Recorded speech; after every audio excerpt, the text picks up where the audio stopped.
ॐ भूर्भुवः स्वः तत्सवितुर्वरेण्यं भर्गो देवस्य धीमहि धियो यो नः प्रचोदयात्. Namaskar, my dear friend. This is video number 8. This video starts with chapter 6, text 9.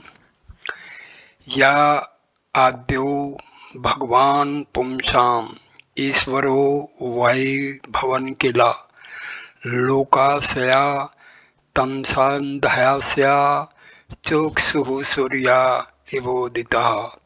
Translation: You are the Supreme Personality of Godhead, the origin and Supreme Lord of all living entities.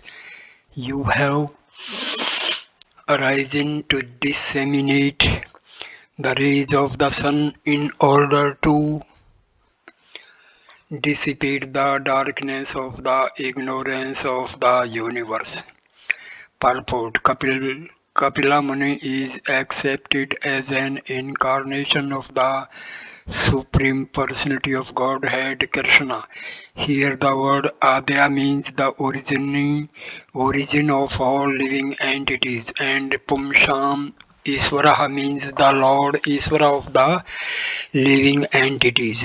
Ishvaraha Paramaha Krishna. Kapila Muni is the direct expansion of Krishna, who is the son of spiritual knowledge.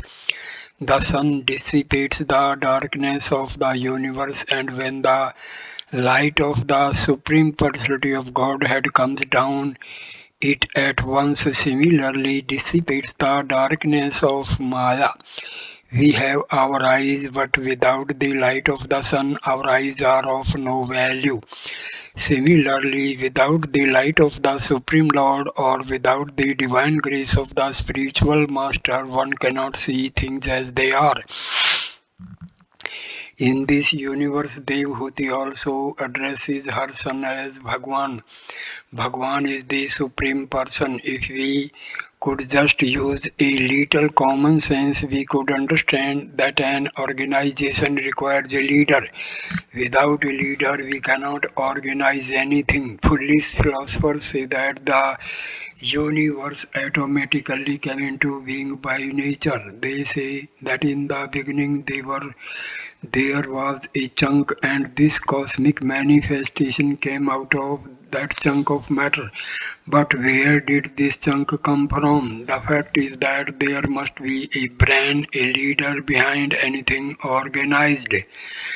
We have information of this leader from the Vedas. Nityo Nityanam Chetasas Chetananam. The Supreme Lord is eternal and we are also eternal. But the Supreme Lord is one and we are many. The Supreme Lord is very great and we are very small. Here is all pervading and infinite, and we are finite and infinitesimal.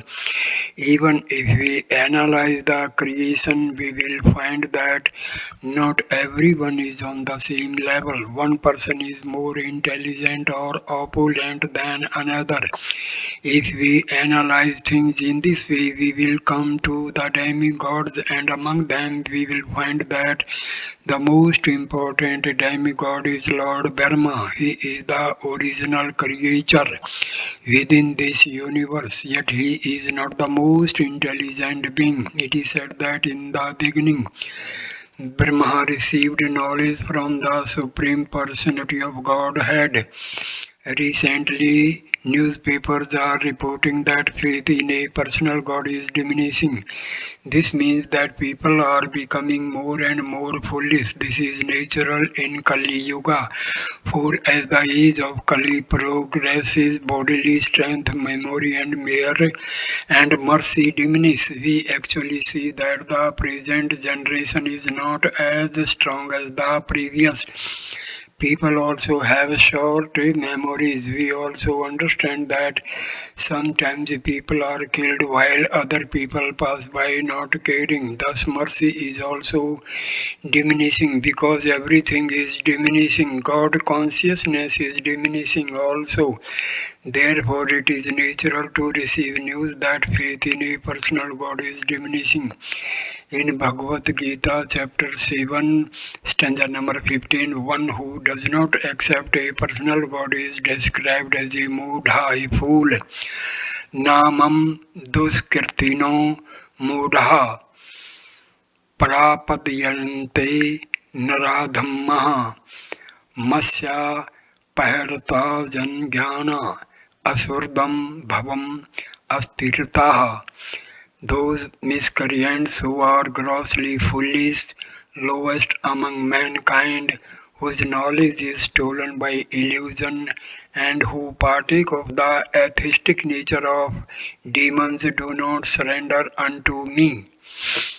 Actually, people today do not even know the meaning of God, so there is no question of surrender. There are also those who are scholarly and well educated, but their knowledge is taken away by Maya illusion.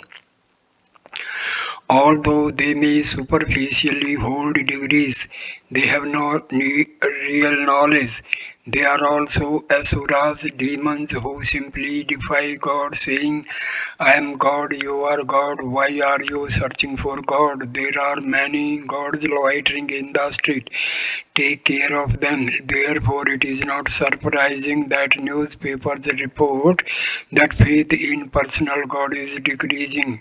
Nonetheless, God is a person. Ya Adeo Bhagwan, Lord Dharma also worships Krishna by saying, Govindam Adi Purusham Tam Aham Bhajami. He says, I worship that original person Govinda. Adi Purusham Krishna has no one preceding him, therefore he is called original. It is said that Krishna was born of Vasudeva, but this simply means that Krishna accepted Vasudeva as his father. Sri Krishna deals with his devotees in different relationships or rasas: Santa, Dasya, Sakhya, Vatsalya, and Madhurya. We are we all have some relationship with Krishna, but presently that is covered. Therefore, we have to revive it. Simple appreciation of the Supreme is called Shanta Rasa. When one appreciates the Supreme fully, he wishes to render some service, and that is called Dasya. When one becomes more intimate, he becomes a friend of Krishna, and that is called Sakhya. Sakya. When one is more advanced, he wants to render service to Krishna as a father or a mother, and this is Vatsalya. Being a father or a mother means serving the son. The Christian conception of God as the Supreme Father is not very perfect, because if we conceive of God as a father, our position will be to take things from him. Everyone wants to take something from the father. One is always saying, Father, give me this, Father, give me that. However, accepting the Supreme Lord as one's son means rendering service. Yasoda my got Krishna as her son, and she was always anxious that he not be in danger. Thus, she was always protecting him. Actually, Krishna protects the entire universe, but Yasoda was giving protection to Krishna, protects the Krishna. This is Vaishnava philosophy. Yasoda became mad when she saw Krishna taken away by the Tarnavarta demon.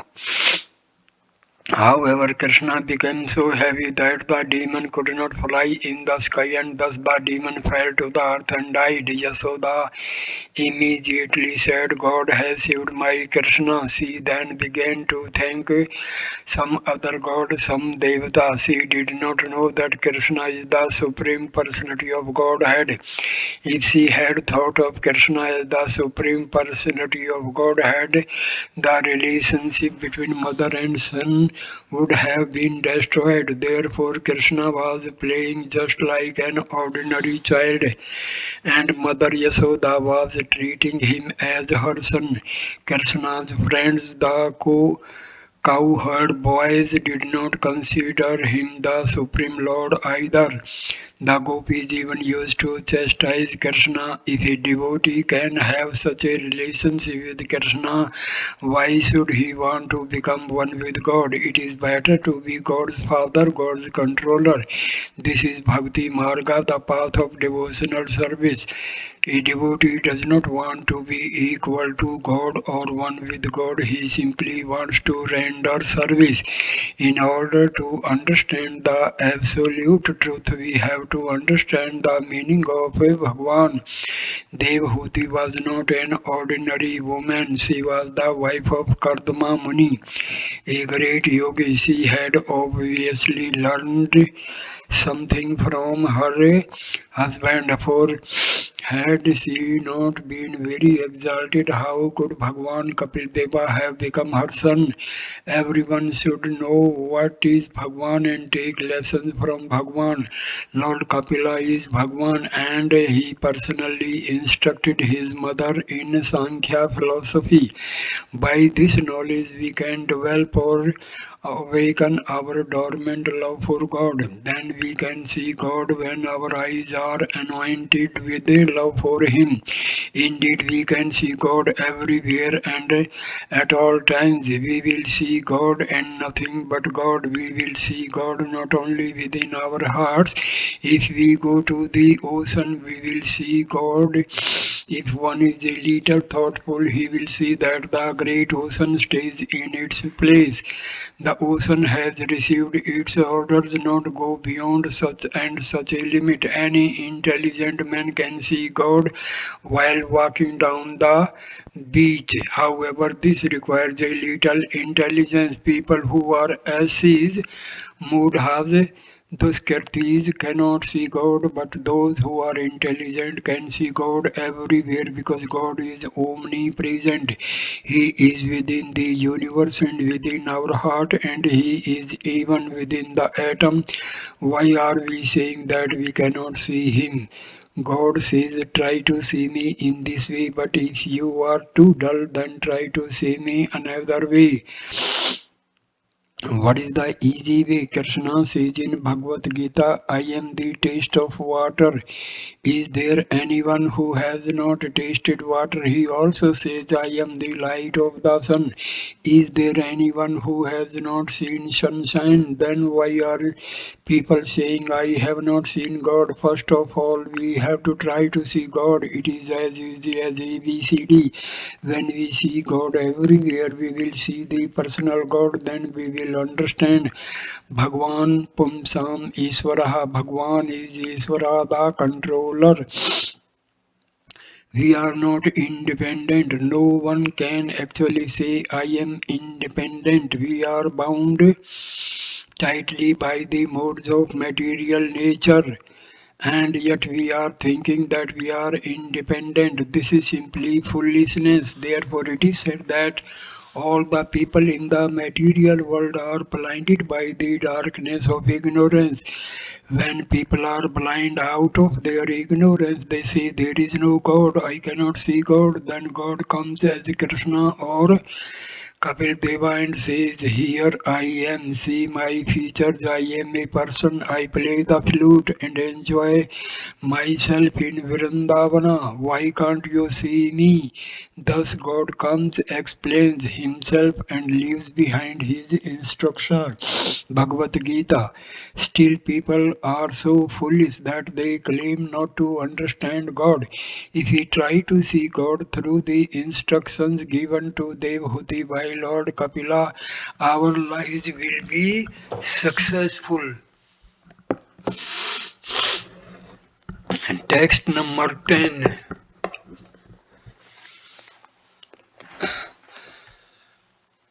Athni deva sammohan apkarstum tavam arhasi yo vagrahoham mamartiti etasmin yojitas tavya.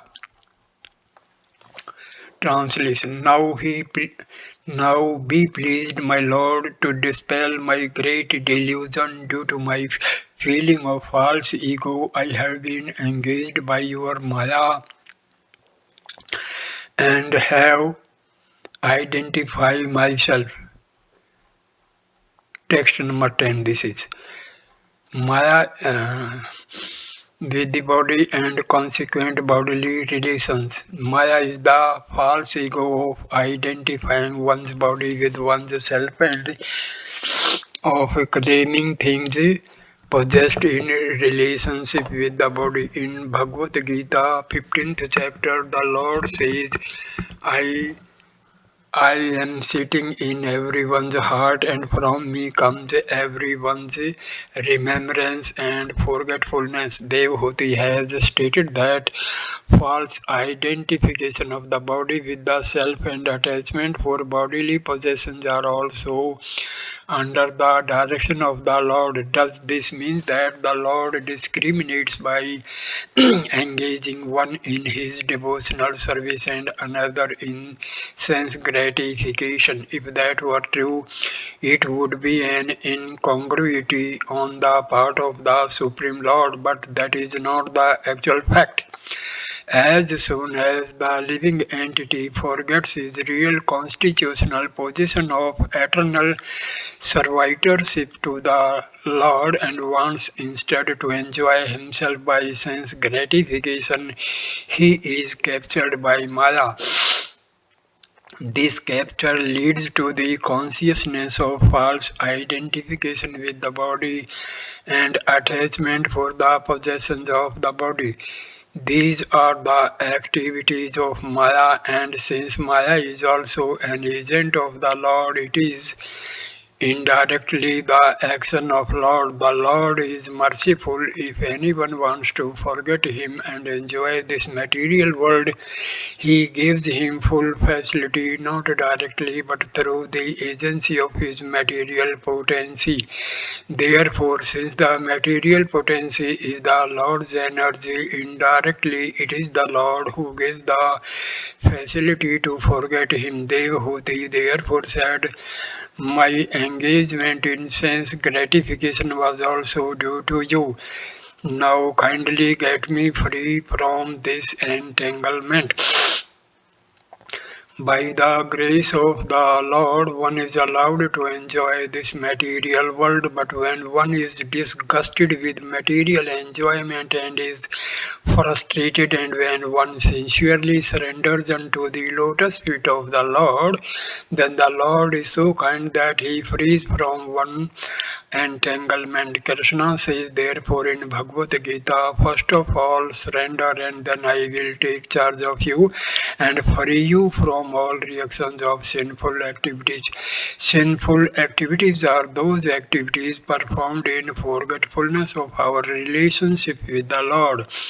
In this material world, activities for material enjoyment that are considered pious are also sinful. For example, one sometimes gives money in charity to a needy person with a view to get back the money 4 times increased. Giving with the purpose of gaining something is called charity in the mode of passion. Everything done here is done in the modes of material nature, and therefore all activities but service to the Lord are sinful. Because of sinful activities, we become attracted by the illusion of material attachment, and we think, I am this body. I think of the body as myself and of bodily possessions as mine. Devhuti requested Lord Kapila to free her from the entanglement of false identification and false possession. In, in asking this, Devhuti is accepting her son Kapila as her guru. He consequently tells her how to solve all material problems. Material life is nothing but sex attraction. Pum, Pumsaha Striya Mithuni Bhavan Etam. Bhagavatam chapter 5 Part 5, stanza number 8. Material life means that men are after women and women are after men. We find this not only in human society but in bird, dog, cat and demigod society. As soon as people join to satisfy their sex desire, the attraction becomes greater and greater. An apartment is needed for privacy, and then one has to earn a livelihood and acquire some land. Without children, married life is frustrated, and of course, the children have to be educated. Thus, one becomes entangled in material life by creating so many situations. But at the time of death, Krishna comes and takes away everything: house, land, wife, children, friends, reputation, and whatever. Then we have to begin another life. It is not that we simply die and finish everything. We are living eternally. The body is finished, but we have to accept another body out of the 84 lakh forms. In this way, our life is going on, but we are thinking in terms of wife, children, and so forth. This is all illusion. In any case, we will not be allowed to stay here, and although we are attached to all this, everything will be taken away at death. Whatever post we are occupying, be it President or Lord Brahma, we are occupying temporarily. We may be here 5 years, 10 years, 100 years, or 5 million years. Whatever our position is limited. Our position in the material world is not eternal, but we are eternal. Why then should we be illusioned by the non-eternal? By nature, we are part and parcel of Krishna, and Krishna is Satchidananda Vigraha. In order to transcend the darkness of material life and go to the world of light, we need to approach a guru. It is for this reason that Devhuti is approaching Lord Kapildeva. In the morning, when the sun arises, the darkness of night immediately goes away. Similarly, when God or his incarnation comes, the darkness of material life is dissipated. When Krishna, the Supreme Personality of Godhead, came, Arjuna's illusion was dispelled. He was thinking, why should I fight with my relatives? Actually, the whole world is going on under this conception of my and mine. There are fights between nations, societies, communities, and families. People are thinking, why are you interfering with my business? Then there is a fight because of illusion. We do not consider these situations temporary. On a train, people may argue and fight over a seat, but one who knows that he will only be on the train for 2 or 3 hours thinks, why should I fight? I shall only be here for a short while. One person thinks in this way, and the other person is ready to fight, thinking that his seat is permanent. No one will be allowed to stay within this material world. Everyone will have to change his body and position, and as long as one remains here, he will have to fight and struggle for existence. This is the way of material life. We may temporarily make some compromises, but ultimately the material world is full of misery. We are very much attached to this material world, but according to the Vedic system, renunciation is compulsory. For when one reaches the age of 50, he renounces his family life. Nature gives warning, you are now past 50, that's alright. You have fought in this material world, now stop this business. Children play on the beach and make houses out of sand, but after a while the father comes and says, now, my dear children, time is up. Stop this business and come home. This is the business of the Guru, to teach his disciple detachment. The world is not our place. Our place is Vaikuntha Loka. Krishna also comes to remind us of this. The Dharma or order of the Supreme Person is to become his devotee and always think of him. Krishna says, Man mana bhava mad bhagto mad yaji mam namaskuru.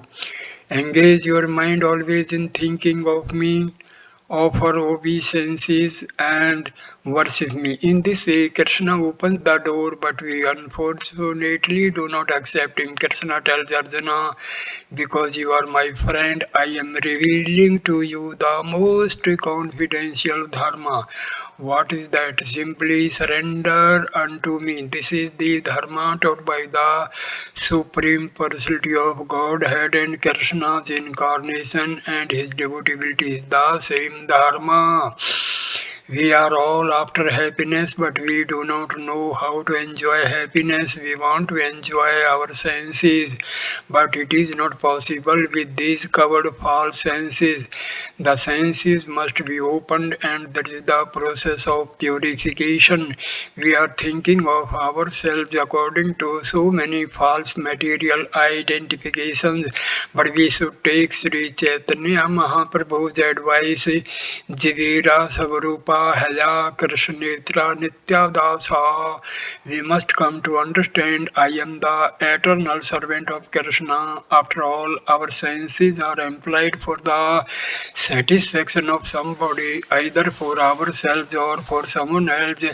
That is Kama, Krodha, Lobha, and Matsara illusion.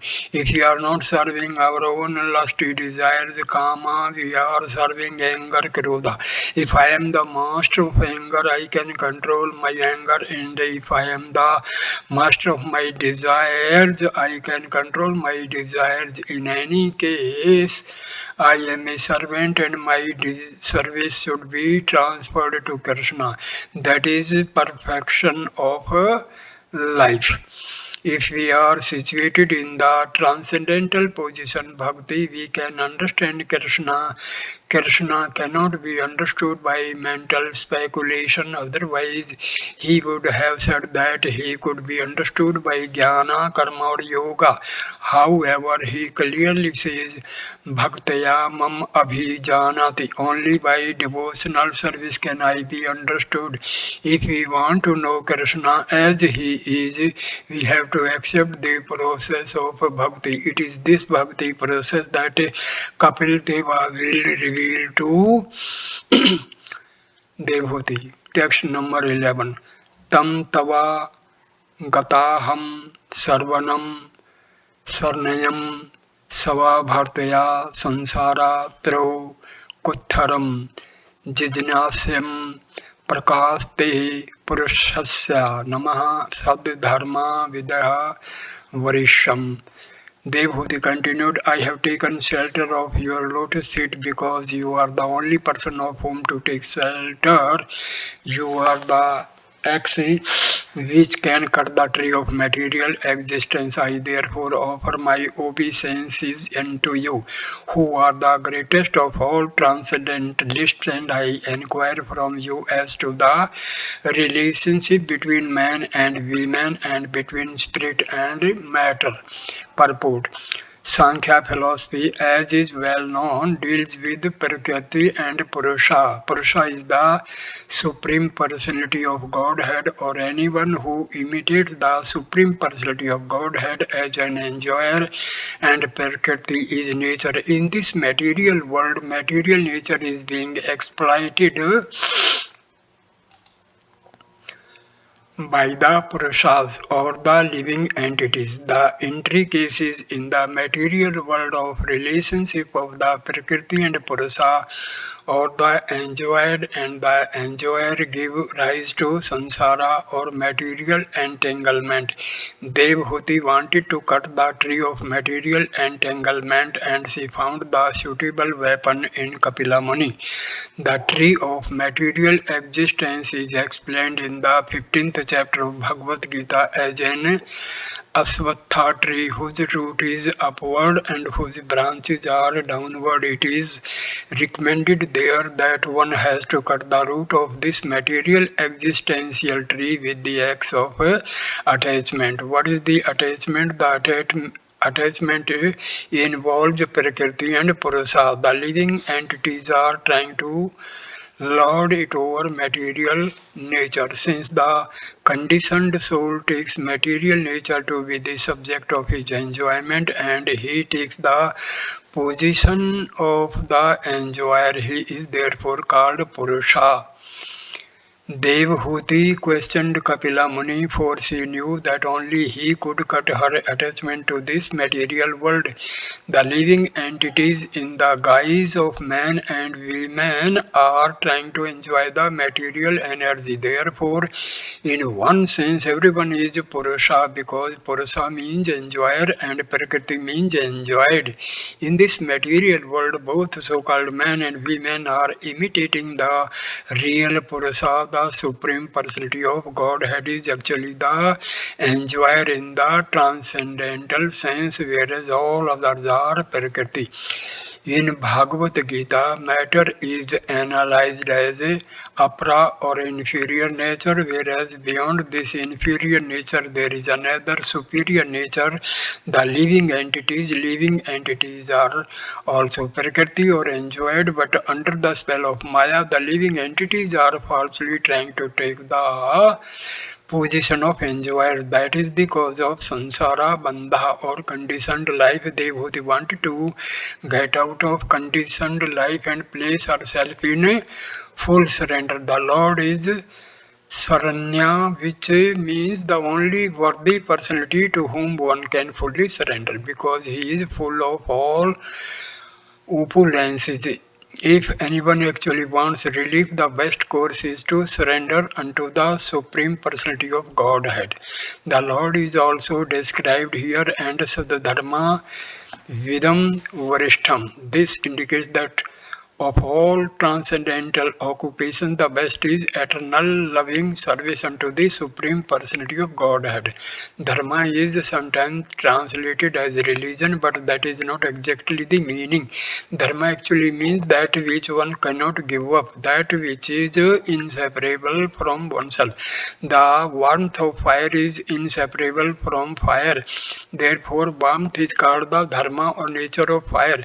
Similarly, Dharma means eternal occupation. That eternal occupation is engagement in the transcendental loving service of the Lord. The purpose of Kapilavastu's Sankhya philosophy is to propagate pure, uncontaminated devotional service, and therefore he is addressed here as the most important personality among those who know the transcendental occupation of the living entity. As pointed out before, Bhagwan, the Supreme Personality of Godhead, is everyone's real shelter. Saranam Saranayam. Everyone is seeking shelter because we are all constitutionally servants. Originally, we are servants of God, therefore, it is our nature to take His shelter. Some seek an occupation or the service of great men, others seek the service of government or whatever. In any case, the ultimate shelter is Krishna, the Supreme Personality of Godhead. Being Krishna's incarnation, Kapildeva is also a shelter. Krishna has unlimited forms and unlimited incarnations. It is said in Srimad Bhagavatam that his incarnations are expanding continuously like waves in the ocean. Indeed, we cannot even count them. In Brahma Samhita, it is said Advaitam Achyutam Anandam Anantarupam. In India, there are many thousands of temples, and within these temples, there are Archa Vigrahas, deities. All these Krishnas are non-different. They are one. Krishna resides in Vaikuntha and also in the temple. The Krishnas are not different, although they are Ananta, unlimited. Krishna is also the witness within everyone's heart, and he is seeing all of our activities. We cannot hide anything from him, and we receive the results of our karma because the witness is Krishna himself within the heart.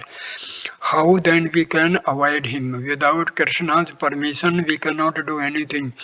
Why does Krishna give us permission to do something wrong? He does so because we persist. Actually, he does not tell us to do